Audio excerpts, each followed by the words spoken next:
بسم اللہ الرحمن الرحیم وقال تأبط الشر وهو ثابت بن جابر بن سفیان۔ تأبط الشر نے کہا، تأبط الشر کا نام ہے ثابت بن جابر بن سفیان۔ تأبط الشر شاعر کا نام ثابت بن جابر بن سفیان ہے۔ اس شاعر کا انتقال ہجرت نبوی سے 80 سال پہلے ہو گیا تھا، یعنی 540 عیسوی میں۔ یہ ایک جاہلی شاعر ہے۔ تأبط الشر اس کا نام جو پڑا، اس کی چند وجوہ بیان کی جاتی ہیں۔ ایک وجہ تو یہ بیان کی جاتی ہے کہ یہ شخص ایک مرتبہ جنگل میں لکڑی بیننے کے لیے، لکڑی لینے کے لیے گیا۔ جگہ جگہ سے لکڑی بین کر یہ گٹھر تیار کرتا رہا، اور اس گٹھر میں ایک سانپ آ کر بیٹھ گیا۔ تو جب بعد میں اس نے گٹھر باندھا اور اپنے بغل میں دبا کر اس کو لے کر چلا آیا۔ جب گھر پر آ کے گٹھر ڈالا تو اس سے سانپ نکل کر کھڑا ہو گیا۔ تو لوگوں نے کہا تأبط الشر، یعنی ایک بدترین چیز، ایک بری چیز، یعنی سانپ بغل میں دبا کر لے آیا۔ تأبطا یتأبط، تأبط کا معنی ہوتا ہے بغل میں دبانا۔ اور اس کی ایک وجہ تسمیہ یہ بھی بیان کی گئی ہے کہ یہ شخص ایک مرتبہ بغل میں تلوار چھپا کر اپنے گھر سے باہر نکل گیا۔ جب اس کی ماں سے پوچھا گیا کہ وہ کہاں ہے، تو اس کی ماں نے کہا تھا لا ادری تأبط الشر وخرج، مجھے معلوم نہیں، اس نے ایک بری چیز بغل میں دبائی ہے اور نکل گیا ہے۔ اور ایک بات یہ بھی کہی جاتی ہے اس کی وجہ تسمیہ میں کہ ایک دن بغل میں چھری چھپا کر اپنی قوم کی محفل میں چلا گیا اور کسی کو چھری مار دی۔ تو اس وقت وہاں کے لوگوں نے تأبط الشر کہا، یعنی بغل میں چھری دبا کر لے آیا، اس چھری کو شر سے تعبیر کیا۔ بہرحال تأبط الشر جو کہ ثابت بن جابر بن سفیان ہے، اس نے مندرجہ ذیل اشعار کہے اذا المرء لم يحتل وقد جد جده اضاع وقاس امره وهو مدبر، یہ اشعار کہے۔ ان اشعار کا پس منظر یہ ہے کہ یہ شاعر قبیلہ حذیل کے غار سے ہر سال شہد چرا کر اور توڑ کر لے آتا تھا۔ جب قبیلہ حذیل کی شاخ بنو لحیان کو اس کا پتہ چلا تو اس کی گھات میں بیٹھ گئے۔ جب ثابت اپنے ساتھیوں کے ساتھ غار میں داخل ہوا اگلے سال، تو بنو لحیان نے ان پر حملہ کر دیا۔ اس کے ساتھی تو بھاگنے میں کامیاب ہو گئے، لیکن چونکہ یہ غار میں گھسا ہوا تھا تو اسے بھاگنے کا موقع نہیں ملا۔ بنو لحیان نے غار میں رسی ڈال کر ہلائی اور اس سے نکلنے کے لیے کہا۔ تو اس نے سوال کیا تھا کہ میں کس پر نکلوں، کیا شرط ہے، باہر آ جاؤں تو کس شرط پر آؤں، آزادی یا فدیہ؟ انہوں نے کہا کہ غیر مشروط اور بغیر کسی شرط کے تم باہر آؤ۔ اس نے سوچا کہ میں قتل ہونے یا قید ہونے کے لیے باہر نہیں جاؤں گا، کیونکہ میں جاؤں گا تو یا تو یہ لوگ قتل کر دیں گے یا قید کر دیں گے۔ اس نے غار کا جائزہ لیا تو اسے ایک خفیہ راستہ معلوم ہو گیا جو بہت لمبی چٹان کی صورت میں پہاڑ کی دوسری جانب نکل رہا تھا۔ اس نے اس راستے کے پتھروں پر شہد بہایا اور مشکیزہ اپنے سینے پر باندھ کر اس چٹان پر پھسلنے لگا، اور پھسلتے پھسلتے پھسلتے پھسلتے پہاڑ کی دوسری جانب ہموار زمین میں جا پہنچا۔ اور جہاں یہ پہنچا اس جگہ اور بنو لحیان کے درمیان 3 دن کا فاصلہ تھا، اتنا لمبا فاصلہ اس نے طے کر لیا. سینے پر مشکیزہ باندھا تھا اور شہد اس میں بہا دیا تھا، تو پتھر پر وہ مشکیزہ پھسلتا ہوا نیچے تک چلا گیا. اس موقع پر اس نے مندرجہ ذیل اشعار کہے، اور ان اشعار میں اس نے یہ بتایا کہ دیکھیے جیسے میں ایسے مشکل مقام سے نکل کر چلا آیا صرف اس لیے کہ میں نے تدبیر کا سہارا لیا، میں نے سوچا اور غور و خوض کیا. اسی طریقے سے ہر انسان کو جب بھی وہ مشکل میں پڑے تو مسئلے کا حل نکالنے کے لیے اسے تدبیریں سوچنا چاہیے. تو اس نے تدبیر پر لوگوں کو ابھارا، اور تدبیر کرنا ایک بہادری ہے. تو اس لیے ان اشعار کو باب الحماسہ میں پیش کیا گیا ہے. شاعر کہتا ہے اذا المرء لم يحتل وقد جد جده اضاع وقاس امره وهو مدبر.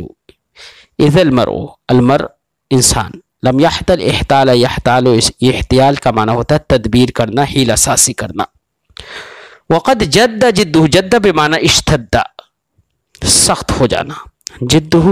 جدہ اے سعیہ یعنی اس کی کوشش، اور امر کے معنی میں بھی آتا ہے. قد جد جدہ اے اشتد امرہ، اس کا معاملہ سنگین ہو گیا ہو. اضاع یضیع، برباد کر دینا. وقاس امرہ، قاس یقاسی مقاسات، اس کا معنی ہوتا ہے پریشانی کو برداشت کرنا اور جھیلنا، سامنا کرنا. امر سے مراد یہاں پر مصیبت اور پریشانی ہے. وہو مدبر، ادبر یدبر، پیٹ پھیر کر لوٹنا، مایوس ہو کر پلٹنا. معنی ہوگا اذا المرء لم يحتل وقد جد جدہ، یعنی جب انسان تدبیر نہ کرے اس حال میں کہ اس کا معاملہ سنگین ہو جائے، تو تدبیر نہ کرنے کی وجہ سے وہ اپنے آپ کو برباد کر دیتا ہے. وقاس امرہ، اور شدائد اور پریشانیوں کا سامنا کرتا ہے.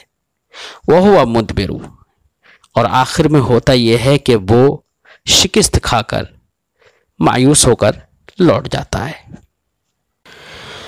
ولیکن اخو الحزم الذی لیس نازلا به الخطب الا وهو للقصد مبصر.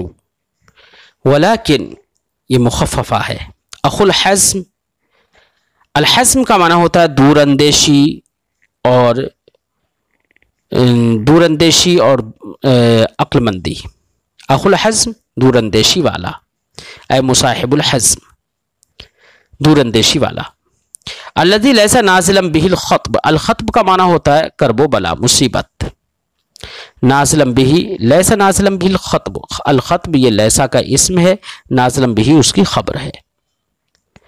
الا وهو للقصد مبصر، القصد بمعنی مقصود ہے، مقصود و مطلوب. مبصر دیکھنے والا، للقصد مبصر مقصود پر نظر رکھنے والا. معنی ہوگا ولیکن اخو الحزم الذی لیس نازلا به الخطب، لیکن دور اندیش اور عقل مند وہ شخص ہے جس پر کوئی کرب اور کوئی بلا اور مصیبت نازل نہ ہو مگر یہ کہ وہ اپنے مقصود پر نظر رکھے، اور جب بھی کوئی مصیبت نازل ہو تو اپنے اس مصیبت سے نکلنے کے لیے کوئی نہ کوئی راہ تلاش کر لے اور کوئی نہ کوئی راستہ دیکھ لے. تو قصد مقصود اور اس کا معنی راستہ کا بھی ہو سکتا ہے. فذاک قریع الدہر ما عاش حول اذا سد منہ منخر جاش منخر. فذاکا، ذاکا ذالکا سے اشارہ جو ہے وہ اخو الحزم کی طرف ہے کہ دور اندیش آدمی جو اپنے مقصود پر نظر رکھے، ایسا شخص قریع الدہر، قریع کا معنی ہوتا ہے سید و مختار، یعنی مختار سردار. قریع الدہر زمانے کا سردار. ما عاشا، ما بے معنی مادامہ، ما عاشا، عاشا یعیش زندہ رہنا، جب تک زندہ رہے. حولو یہ خبر ثانی ہے ذاکا کی، ذاکا مبتدا ہے، قریع الدہر اس کی خبر اول ہے، حولو یہ خبر ثانی ہے۔ اذا سد منہ منخر، منخر ناک کا نتنا، جمع مناخر۔ جاشا منخر، جاشا یجوش جوشن، جوش مارنا، ابلنا۔ منخر دوسرا نتنا، یعنی نکرا کی تکرار نکرا سے ہوئی ہے تو اس سے دوسرا نتنا مراد ہوگا۔ ناک کا نتنا، ناک کا سوراخ، منفذ۔ فذاک قریع الدہر ما عاش حولو، تو ایسا عقل مند انسان جب تک زندہ رہے زمانے کا سردار ہوتا ہے، اور حولو بہت زیادہ تدبیر کرنے والا شخص ہوتا ہے۔ احتیال سے صیغہ مبالغہ ہے حول۔ اذا سد منہ منخر جاشا منخر، جب اس کا ناک کا ایک نتنا بند کر دیا جاتا ہے، جاشا منخر، تو اس کا دوسرا نتنا جوش مارنے لگتا ہے۔ ایک نتنا بند کیا جائے، دوسرا نتنا جوش مارنے لگتا ہے، اس سے اس نے کنایا کیا ہے اس بات سے کہ جب کوئی شخص عقل مند ہوتا ہے تو وہ بہت زیادہ تدبیریں کرنے والا ہوتا ہے، اور ایسا شخص ہی زمانے کا سردار بنتا ہے۔ جب اس کا تدبیر ایک فیل ہو جائے، ایک تدبیر کا راستہ بند ہو جائے، تو دوسری تدبیر کا راستہ اسے وہ اپنا کھول لیتا ہے۔ جیسے کہ ناک میں اللہ نے دو نتنے رکھے ہیں، ایک اگر بند ہو جائے تو دوسرا کھل کر سانس آ جاتی ہے۔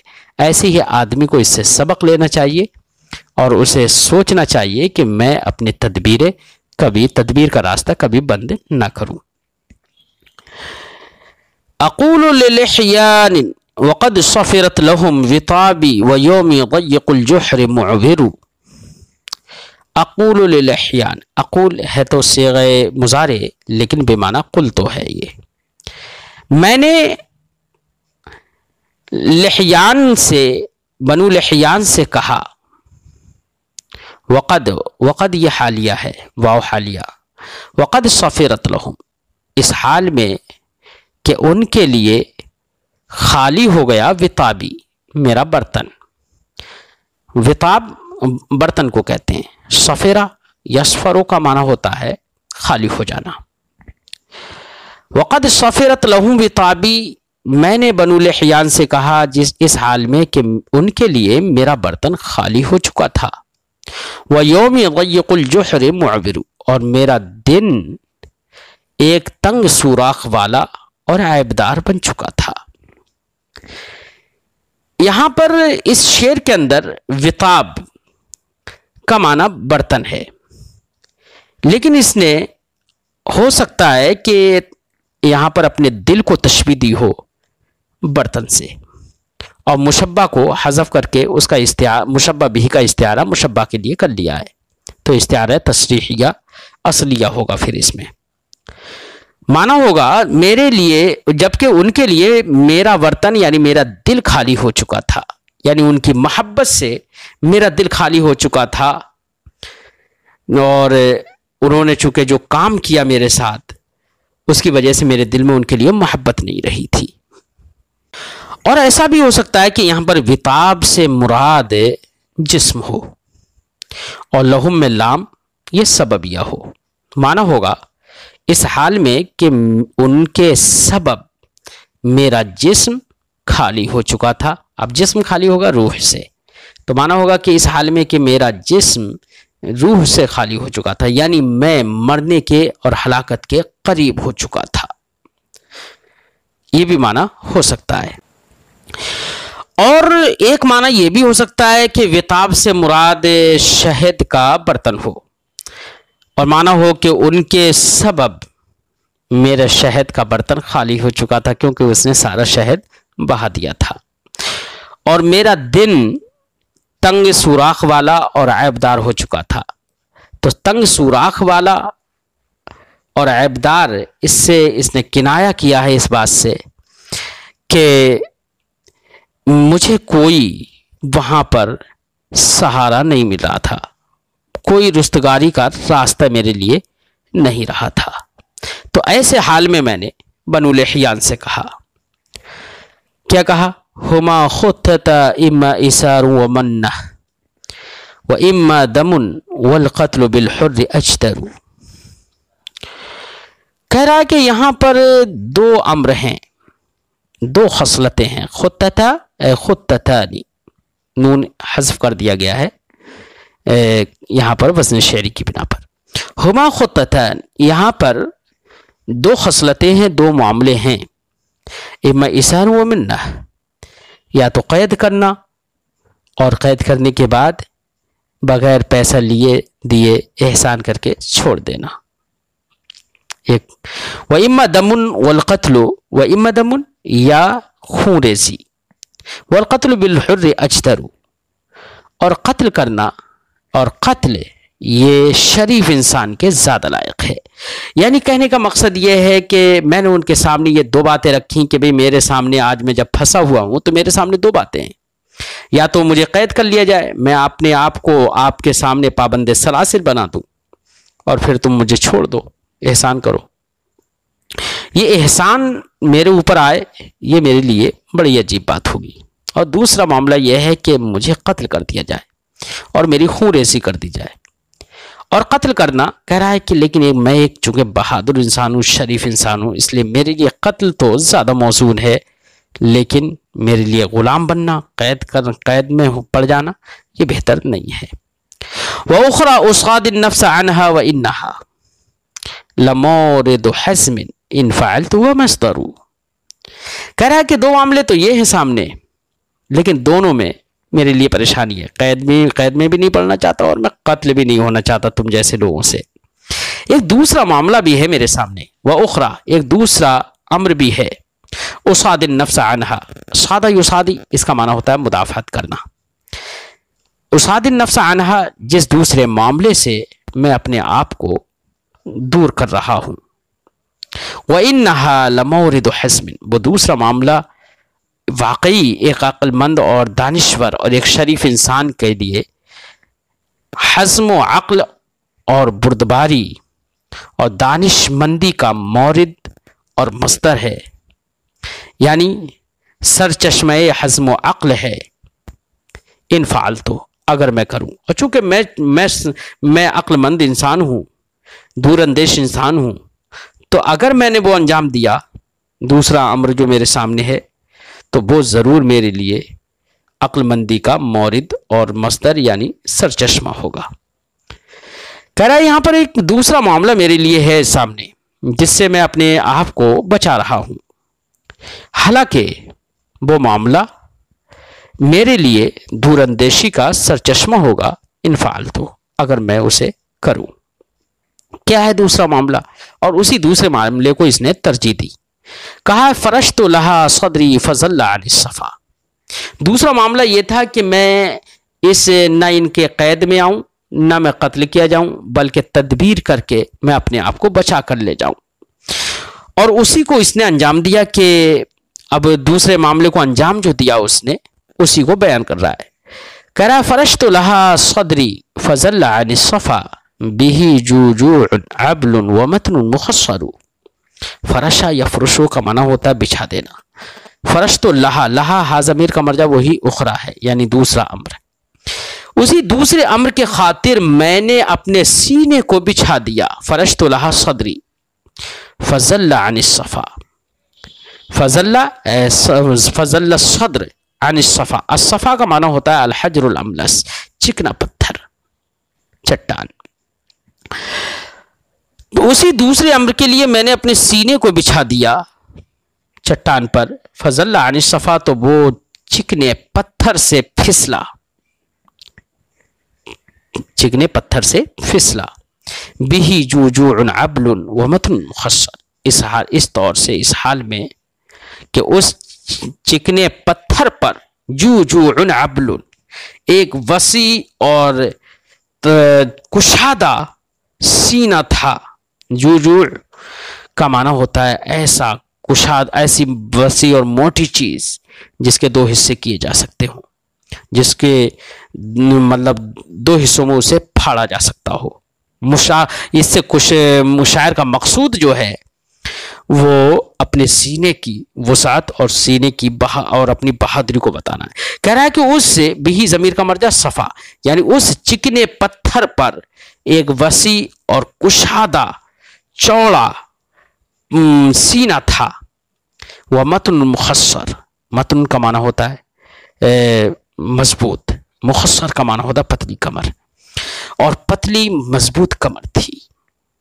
یعنی میں نے اس دوسرے امر کو اختیار کرتے ہوئے اس کے لیے میں نے اپنے سینے کو بچھایا پتھر پر، تو اس پتھر سے میرا سینہ پھسلا، اس حال میں کہ اس پتھر پر ایک ایسا مضبوط اور وسیع اور کشادہ سینہ تھا، ایک کشادہ سینہ تھا اور ایک مضبوط پتلی کمر تھی۔ فخالط سہل الارض لم يقتح الصفا به قدحة والموت خزيان ينظر۔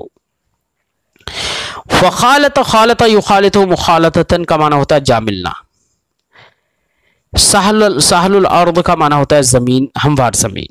لم یقدح الصفا، الصفا یہ لم یقدح کا فاعل ہے، بھی کا ہا ضمیر کا مرجع جو ہے وہ صدر ہے۔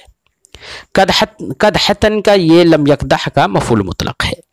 والموت خزیان ینظر، اور یہ ینظر جو ہے یہ خزیان سے، خزیان کی ضمیر سے یا الموت سے حال واقع ہے۔ معنی ہے فخلط سہل الارض، تو وہ سینہ ہموار زمین سے جا ملا پھسلتے پھسلتے، لم یقدح الصفا به قدحتن، اس طور سے اس حال میں کہ پتھر نے اس سینے پر ذرا سی بھی خراش نہ لگائی، کوئی بھی تکلیف نہ پہنچائی، یعنی اتنا مضبوط سینہ تھا کہ پھسلتا چلا گیا لیکن سینے پر کہیں پر کوئی اثر نہیں آیا۔ والموت خزیان ینظر، جبکہ وہ موت کا مقام تھا لیکن ایسے وقت میں بھی میں نیچے نکل کر چلا آیا، اس حال میں کہ موت رسوا ہو کر حسرت بھری نگاہوں سے مجھے دیکھتی رہ گئی۔ فَأُبْتُ إِلَى فَهْمٍ وَلَمْ أَكُ آئِبًا وَكَمْ مِثْلِهَا فَارَقْتُهَا وَهِيَ تَصْفِرُ۔ آبا یا اوبو کا معنی ہوتا ہے لوٹنا، فہم یہ شاعر کا قبیلہ ہے۔ وَلَمْ أَكُ آئِبًا، لم أكن آئبا، نون کثرت استعمال کی وجہ سے یہاں پر حذف کر دیا گیا، یا وزن شعری کی وجہ سے حذف کر دیا گیا ہے، اصل ہے لم اکن آئبا۔ تو میں اپنے قبیلہ فہم کی طرف لوٹا، اس حال میں کہ میں لوٹنے والا تو نہیں تھا، اتنی مشکل میں پھنسا ہوا تھا، لوٹنے کے حالات نہیں تھے لیکن پھر بھی میں لوٹ آئی، یہ میری بہادری ہے۔ وَكَمْ مِثْلِهَا فَارَقْتُهَا، اور اس جیسی کتنی مصیبتیں، کتنے مواقع ایسے ہیں، فارقتها، جن کو میں نے دور کر دیا، جن سے میں جدا ہو کر چلا آیا۔ وَهِيَ تَصْفِرُ، اس حال میں کہ وہ مواقع اور مواقع کی ہلاکت خیزیاں سیٹیاں بجاتی رہ گئیں۔ وَهِيَ تَصْفِرُ ایسا بھی ہو سکتا ہے یہ ضمیر کا مرجع موت ہو، اس حال میں کہ موت سیٹی بجاتی رہ گئی، یعنی موت تو چاہ رہی تھی کہ یہ میرے منہ میں آ رہا ہے، لیکن میں وہ خوشی میں آوازیں نکال رہی تھی کہ یہ میرے منہ میں آ رہا ہے، اب یہ میرا لقمہ بننے والا ہے، وہ چیختی رہ گئی، آوازیں ہی نکالتی رہ گئی اور میں اس سے بچ کر چلا آیا۔ امید ہے کہ آپ کو یہ ترجمہ سمجھ میں آیا ہوگا۔ پھر اگلے سبق میں ملتے ہیں۔ السلام علیکم ورحمۃ اللہ تعالی وبرکاتہ۔